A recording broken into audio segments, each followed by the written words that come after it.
नीलापुर नामक एक सुंदर गांव में आकाश उसकी माँ वनजा के साथ रहता था। वो सब्जियां उगा के उनको बेचकर आए हुए पैसों से उसकी माँ का अच्छा देखभाल करता था। एक दिन जब वो सब्जियों को बेचने के लिए गांव जाता है, तब सब्जियां सब्जियां ताजा ताजा सब्जियां, आइए बाबू आइए, ऐसी उसकी पुकार सुनकर सभी उसके पास आकर सब्जियां खरीदते हैं। इतने में एक औरत, अरे आकाश, तुम्हारे पास सब्जियां कितनी ताजा होती है और वो भी इतने कम दाम में, वाह भाई वाह। अरे दीदी, आकाश इन सब्जियों को खुद से उगाता है और इतना ही नहीं, वो आए हुए इन पैसों से उसकी माँ का बहुत अच्छा देखभाल भी करता है। ये बहुत ही अच्छा आदमी है। आकाश, मुझे 1 किलो टमाटर चाहिए। जी मेम साहब। ऐसे ही गांव में सभी लोग उसके बारे में बहुत अच्छा बात करते थे और इसकी अच्छाई के बारे में बहुत ऊंचा सोचते थे। ऐसे ही सब्जी बेचते हुए वो पड़ोसी गांव में जाता है और जाते ही वहां एक बड़े घर के पास रुकता है। लगता है कि इस गांव में सबसे बड़ा घर यही है।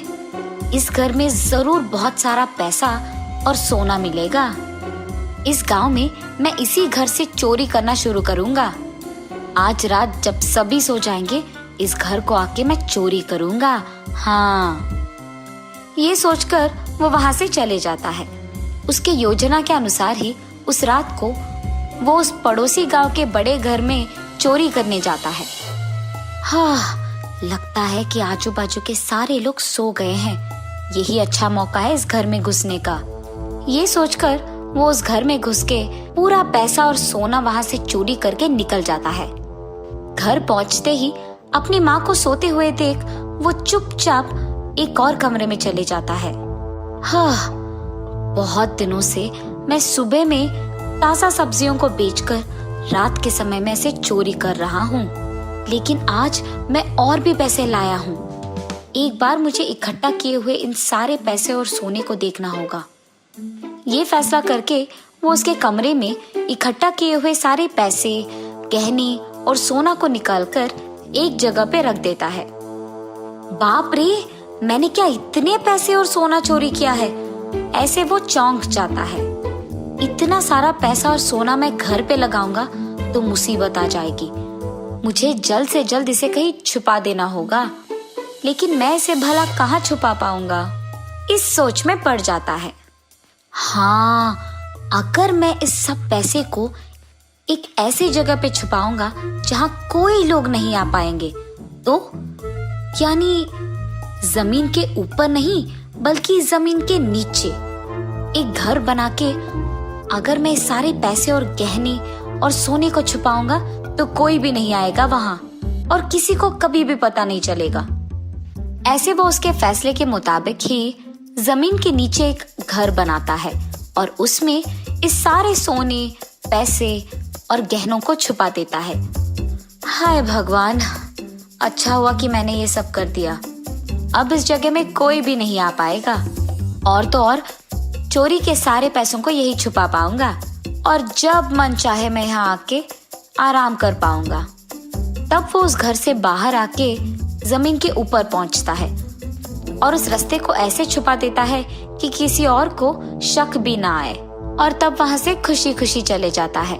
ऐसे ही वो हर रोज हमेशा की तरह सुबह के समय में सब्जियां उगा के उन्हें बेचकर अपने माँ के साथ रहते हुए रात के समय में चोरी करके उस सारे पैसे को उसके नए घर में छुपा देता था। ऐसे बहुत दिन बीत जाते हैं। एक दिन सुबह सब्जियां बेचते हुए आकाश एक घर के पास रुकता है। आज रात मुझे इस घर में चोरी करना होगा। वहां से जाते वक्त वो रास्ते में एक मांस की दुकान को देखता है। अरे यार, मांस को देखते ही खाने का मन कर रहा है। मांस खा के बहुत दिन हो चुके हैं, लेकिन अब अगर मैं यहाँ से मांस लेकर अपने घर जाऊंगा तो बनाकर खाने में बहुत देर लग जाएगा और रात के समय में मैं चोरी करने नहीं जा पाऊंगा। अब मैं क्या करूं? ऐसे सोच में पड़ जाता है। अरे हाँ, यहाँ से तो मेरा नया घर पास है। अगर वहां जाकर मैं खाना पका के खा लूंगा तो मांस का मजा भी आ जाएगा और साथ में थोड़ा आराम भी मिल जाएगा, और वहीं से रात में चोरी करने भी जा सकता हूँ। ये फैसला करके वो मांस के दुकान जाकर मांस को खरीद के उसकी सब्जी के बंडी पे लगा देता है। वहां से वो उसके नए घर के पास जाता है। उसकी बंडी को जमीन पे छोड़ के वो मांस लेकर उसके घर के अंदर चले जाता है। इतने में निरुपम नामक एक आदमी उसके गाय के साथ उस तरफ आता है। उसके गाय को घास खिलाने के लिए वो उन्हें ऐसे जगह ले आता है जहाँ कोई नहीं होता है, पर वहाँ आकाश की बंडी को देख वो चौंक जाता है। अरे ये क्या, आकाश की बंडी तो यहाँ है, पर वो कहीं नहीं दिख रहा। शायद बंडी को कुछ हो गया होगा, इसीलिए वो उसे यहाँ छोड़कर उसके घर चला गया होगा। ये सोचते हुए वो उसकी अंगूठी से खेलते रहता है और अचानक वो अंगूठी जमीन के एक छेद में गिर जाती है। अरे बाप रे, मेरा सोने का अंगूठी! अरे ये गिर गया, अब मैं इसको कैसे वापस लाऊं? उस अंगूठी को वापस लाने के लिए वो उस छेद में से देखने लगता है। इतने में उसको उस छेद से मांस का सुगंध आने लगता है। हाँ, चूहे के छेद में से मांस की सुगंध क्यों आ रही है? यहाँ तो इंसान भी नहीं रहते हैं। अच्छा, जो भी हो, कुछ भी करके मुझे अपना अंगूठी वापस लेना होगा। ऐसे जब वो उस अंगूठी को ढूंढ रहा था तब उसे एक जगह पे घास के बिना रेत ही दिखाई देता है। यहाँ घास क्यों नहीं है और ये रेत गहरा भी नहीं है? ये सोचते हुए वो वहां थोड़ा खोदने लगता है। इतने में उसे वहां एक दरवाजा दिखाई देती है। जमीन पे दरवाजा क्यों है? तब वो उस दरवाजे को ऊपर की दिशा में खोलता है।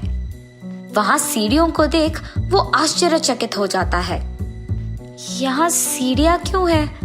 पर अगर मैं इस रास्ते से नीचे जाऊंगा तो शायद मुझे अपना अंगूठी मिल जाएगी।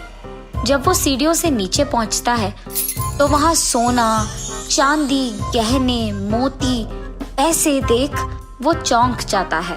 बाप रे बाप, इतना सारा पैसा और सोना, ये सब यहाँ क्यों है? ऐसे सोचते ही रहता है कि इतने में उसे आकाश खाना पकाते हुए दिख जाता है। ओहो, तो यहाँ से आ रही थी मांस की खुशबू।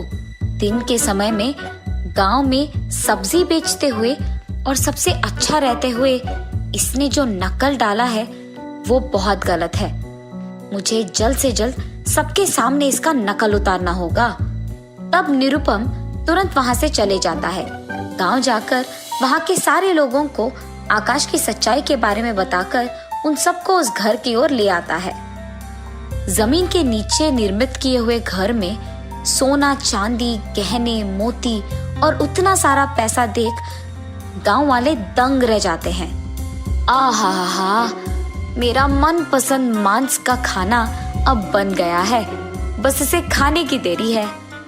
ये कहकर आकाश खाने लगता है। इतने में बाप रे, इतना सारा पैसा मैंने अब तक नहीं देखा। हाँ, ये क्या, घर में तो मैं अकेला हूँ, तो ये आवाज कहाँ से आ रही है? ये सोचते हुए आकाश पीछे मुड़ता है। वहां सारे गांव वालों को देख वो दंग रह जाता है। अरे बाप रे, सारे गांव वाले यहाँ क्या कर रहे हैं? इस सब पैसे को, सोने को देख वो न जाने क्या सोचेंगे। उनके सवालों का मैं क्या जवाब दूं? आकाश, तुम तो सब्जियां बेचते हो ना, इतना सारा पैसा तुम्हारे पास कैसे आया? सच सच बताओ, वरना तुम्हें पुलिस के हवाले कर देंगे हम। बेवजह मांस को खाने की लालच में मैं यहाँ आ गया, वरना ये लोग यहाँ नहीं आते और इन्हें मेरा सच्चाई पता नहीं चलता। अब अगर मैं उनको सच नहीं बताऊंगा तो ये लोग मुझे जेल में डलवा देंगे। उससे यही बेहतर है कि इन्हें सच बता दूं और फिर माफी मांगूं। मुझे माफ कर दीजिए, मैंने ये सब चोरी किया है और मैंने जिस से जो भी लिया है उन्हें वापस लौटा दूंगा। मुझे कृपया पुलिस के हवाले मत कीजिए। ऐसे कहकर वो गांव वालों से माफी मांगता है। ठीक है, इस बार के लिए हम तुम्हें माफ कर देंगे, लेकिन अगली बार ऐसा कुछ किया तुमने तो तुम्हें जरूर पुलिस के हवाले कर देंगे। कम से कम अब ईमानदारी से जीना सीख लो। गांव वालों के ऐसे कहने के बाद आकाश में बदलाव आता है। उसे उसकी गलती का एहसास होता है और वो तब से चोरी करना छोड़ देता है और ईमानदारी से काम करने लगता है। ऐसे वो भी खुश रहता है और बाकी सारे भी खुश रहते हैं।